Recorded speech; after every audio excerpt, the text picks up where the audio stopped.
Aujourd'hui, 30% de la population est à mobilité réduite. Escaliers, passages étroits aux terrasses des restaurants ou marches à l'entrée des commerces, la ville est un vrai parcours du combattant. Pour une ville plus accessible, Lyon et le Grand Lyon ont mis en place le label Indie Accueillant. Depuis un an, les commerces qui ont effectué des aménagements peuvent afficher cette distinction. Voilà, depuis 2009, la boutique a été réaménagée pour l'accès aux handicapés. Elle a été rachetée il y a 3 ans, donc c'était déjà en place au moment du rachat de la boutique. Donc c'est l'ancien propriétaire qui avait fait ça, qui avait demandé la mise en place du label.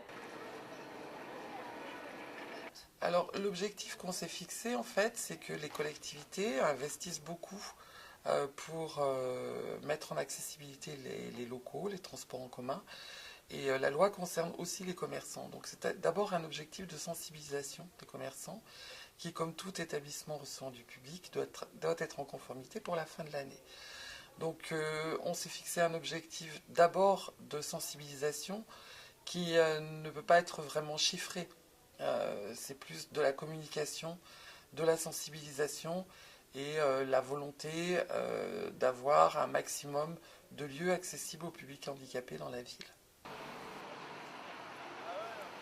Alors effectivement, il y a des personnes qui sont venues tester avec un fauteuil pour voir. Alors c'était non seulement le seuil d'entrée, puisque très souvent il y a des petits trottoirs, donc là le petit trottoir avait été aplani, et donc quelqu'un a testé avec des fauteuils pour voir si les deux rampes d'accès étaient bien praticables par les fauteuils.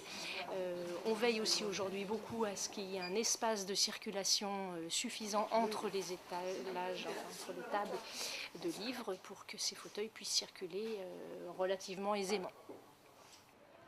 Pour l'instant, 239 commerces ont été labellisés, un chiffre qui devrait augmenter avec l'obligation de s'adapter pour les établissements de catégorie 5.